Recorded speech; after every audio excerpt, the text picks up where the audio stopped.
This is Tim Hegarty with the Virtual Training Company going through C++ Fundamentals video series. Array types. Array types, this is just kind of a confirmation that they are exactly the same, simple arrays. Now we're not talking about C++ containers, we're talking about plain old C arrays. They have come on through the language into C++ from C.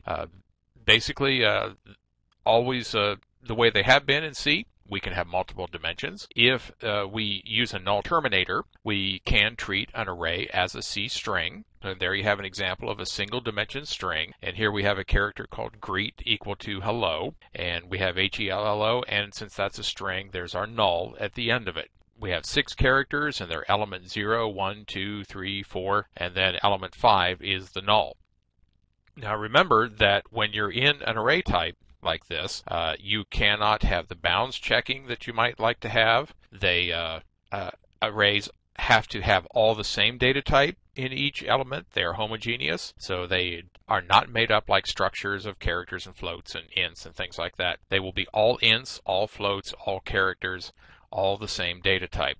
They are stored in contiguous memory. They're very fast to access, so if you don't need all the fancy work of a vector and some of those other things like being able to resize it dynamically or insert items into the middle or add to the end or push to the front and things like that, then you can use an array.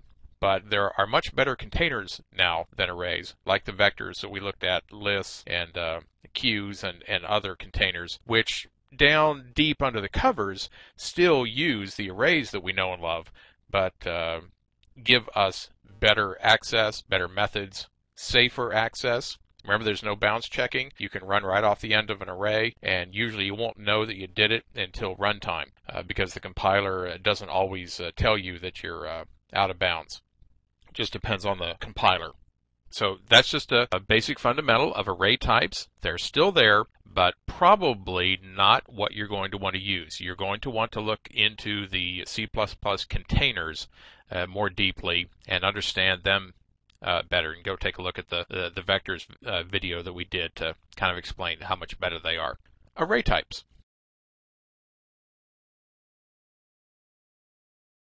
Hi, this is Tim Hegarty again, VTC C++ Fundamentals. Let's take a minute and talk about something new in C++, and that's a default function argument. These things are great. A default function argument provides a value in case a function is called without being given that particular value. So take a look down here at myfunc. We have an input x and an input y, two different parameters that are supposed to come in there.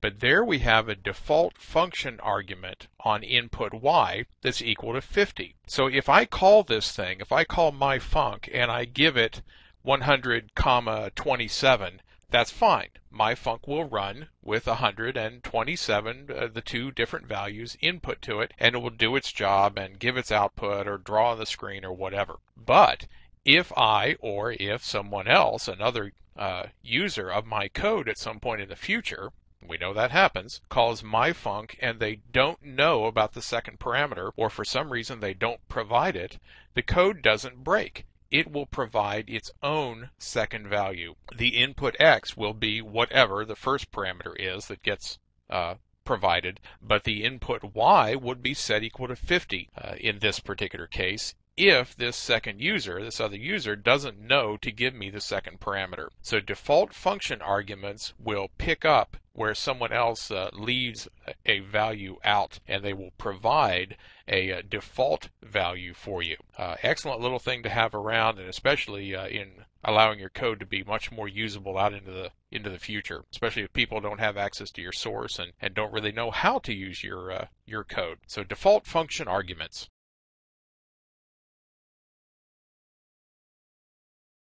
Tim Hegarty with VTC C++ Fundamentals. Pointer types. Well, not a lot has changed here since C.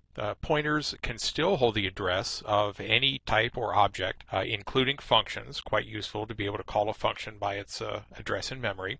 Some of the iterators that we have talked about in C++ containers are in fact pointers, like the iterator for a vector.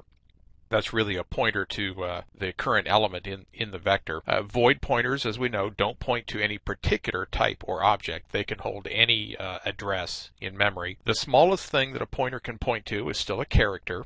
Can't get any lower than that.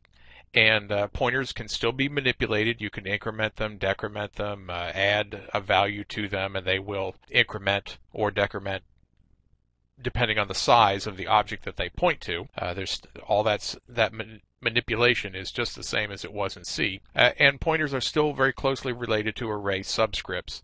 The address of the 0th element of an array can be set into a pointer, and now the pointer points at the beginning of the array. And if it knows that it's an integer pointer and it's an array of integers, when you increment, you'll go forward by the number of bytes in an integer and decrement it, so on, just like you did in C.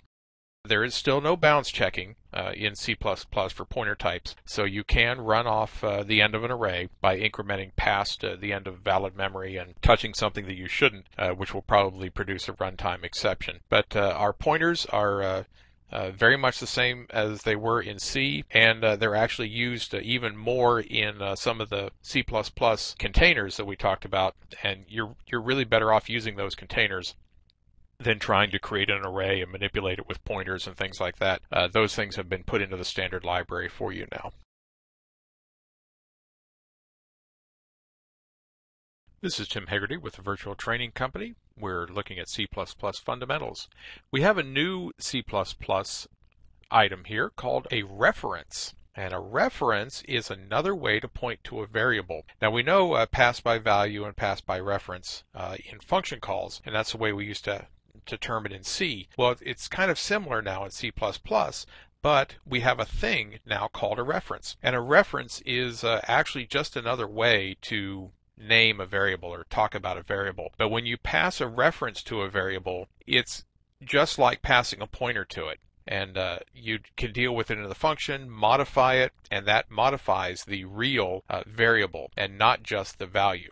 If you remember in C, if you wanted to change a value in a variable, you would either pass the address of the variable to your function, work on it, and then that would change the value of the variable. Or you had to send the value into the function and then return back your modified value and have that assigned into the original variable. Well, now we have a thing called a reference. One thing to take note of is that operators do not really work on a reference. They work on what the reference refers to on the original variable. The referenced variable is affected by the operator, not the reference itself. Let's take a quick look at a piece of code here, and here we have an integer I set equal to 100, no big deal.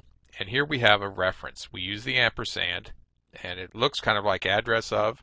Well, this is an integer ampersand. This is an integer reference, and that's going to be RI, so that is a reference to I. A reference, when it is declared, has to be initialized. So you can't just come up with int address or int reference RI. You see, I even want to say address, but int reference RI without setting it equal to something, because a reference is no good unless it has something to refer to. It's actually quite illegal to have a reference without having it initialized. So we have to initialize it. Then we will put out the value that is in I, and then we will increment the reference. Well, remember, not really. We're not really incrementing the reference. When you increment a reference, you actually increment the original variable. And then we'll put out I again after we see the reference has been incremented. So let's fire this off, and you can take a look at it.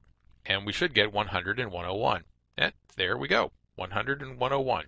Just exactly what we thought we were going to get, and all because we incremented a reference to a variable, and operating on the reference really operates on the variable. This is most powerful when you make function calls and you need to pass by reference. Now you can do it officially. You don't have to pass the address and all the things that we used to fudge in C to get that job done. So now we pass by reference.